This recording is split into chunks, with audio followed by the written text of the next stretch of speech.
If I'm ever working with my team, I always make sure to show them the right example. Like, I should have said that last week, but I don't know why I didn't. But it's true. Like, if I'm with a new guy, or if I'm with a leader, or if I'm with anybody on my team and we're working in the day, right? There's going to be times where it's going to be challenging. But one thing's for sure, I never show my team bad habits. Like, I refuse to do that. And the reason why is because, like, they're going to think it's okay to do it when I'm not there. And then they're going to show their people bad habits. If you really, like, take the time to look at me and my team, most of us, for the majority of the part, well, we're hard workers. And the reason why is because the habits, that's like the foundation. That's like the cornerstone of the psychology of our behavior when we're in the field, okay? And you guys, I need you guys to buy into this habits thing, because sometimes when we drift away from the foundation, shit starts to look sloppy. Right now, we're building great momentum. So I know a lot of you guys are working hard too, right? I can only really speak for the people I directly manage, but definitely the habits is the foundation of what we do, okay? Remember this, don't forget it. If you're building in another market, this is something to keep in your pocket and whip out when you're talking to your new guys, because it's universal. You could take this to Dallas, Texas. You could take this to Florida.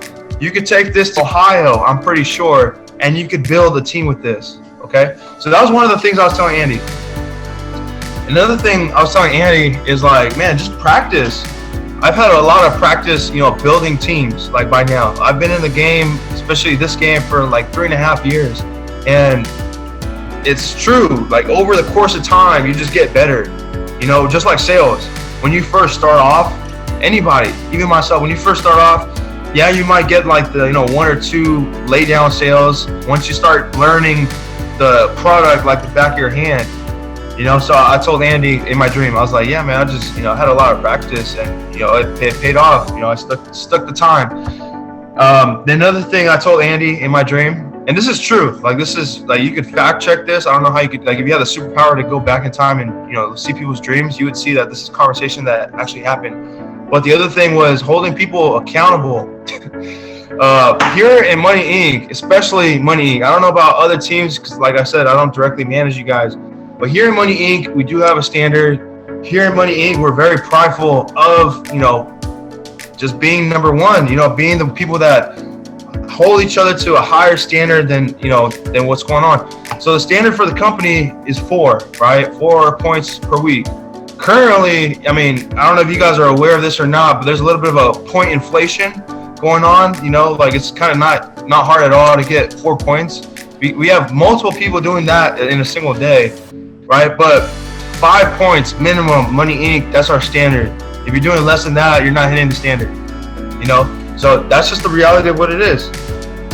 We kind of consider ourselves like Spartans. We are the ones that are highly trained, highly skilled, and this is the reason why we're, continuously holding higher highs, So there's that. Stefan said yesterday, I think he said something like this: I think we're on track to hit 125 points this week as a team. So, that's something. I will tell you this: grab the most successful salesperson in this whole company, put them in a week of hard work, right? And what do they pull out? Maybe with this point inflation, they might do 20 points, right? That's cool. That's fine, whatever. But just from a team leader, partner perspective, a company, a business profit perspective, who's more valuable? The person who can do 20 in a week and then gets burnt out, and then next week they do 5? Or the team leader whose organization is hitting 25 consistently week after week after week after week, who's about to achieve partnership? Or the partner who's hitting 50 every week? In the eyes of a company, profit and loss perspective, who's more valuable? Obviously, the person who has the ability to multiply themselves, right? And I'll tell you this, I love thinking of myself very highly, right? You guys probably have noticed this by now.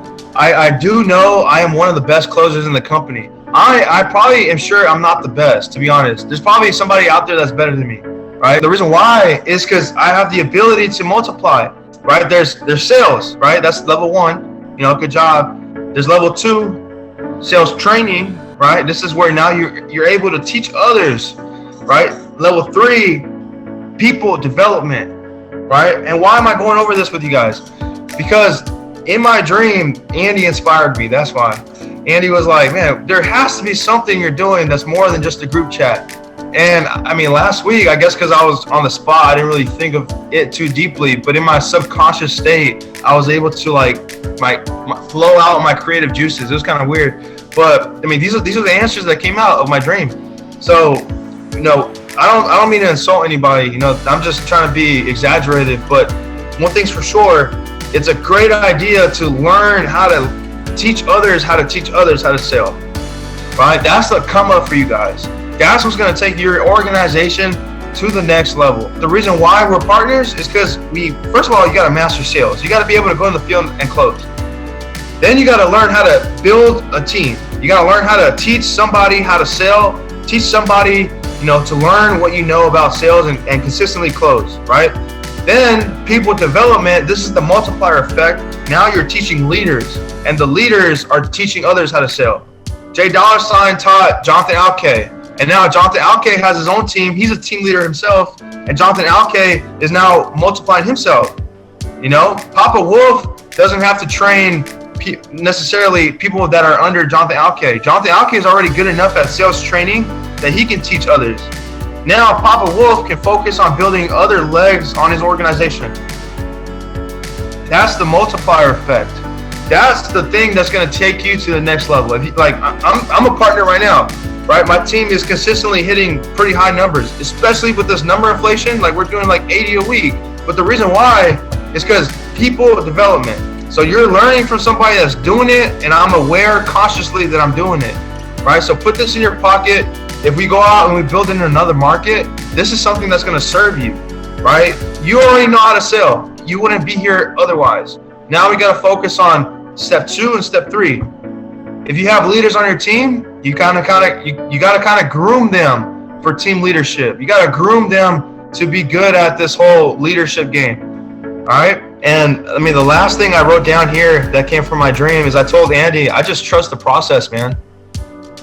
And I mean, what does that mean? I don't know. In my dream, I just said it. You know, I said I trust the process. But let's think about it. What does that mean? You know, you just don't quit. You're gonna be really high one week. You know, metaphorically, you're going to be very high. You're going to be like on top of the world. Your team's putting up numbers. And then the person you consider your right hand is going to quit. You know, it's just like sales. You know, like when you're new to sales, you're closing people or whatever. You get a sale, you get a 4-1. Everything looks good. You're freaking on top of the world. And then the customer hits you up and he wants to cancel. Oh, man, what a kick to the stomach right there. Right? But it's the people that trust the process and, you know, continue the marathon all the way to the finish line that see the trophy. Those are the people that get rewarded. Those are the people that we look up to and we're like, yeah, man, like he's at that pinnacle level of leadership where we hear stories about him. Right? Now, check this out. I'm going to plant a seed in your pocket that hopefully grows into a fruitful tree of money.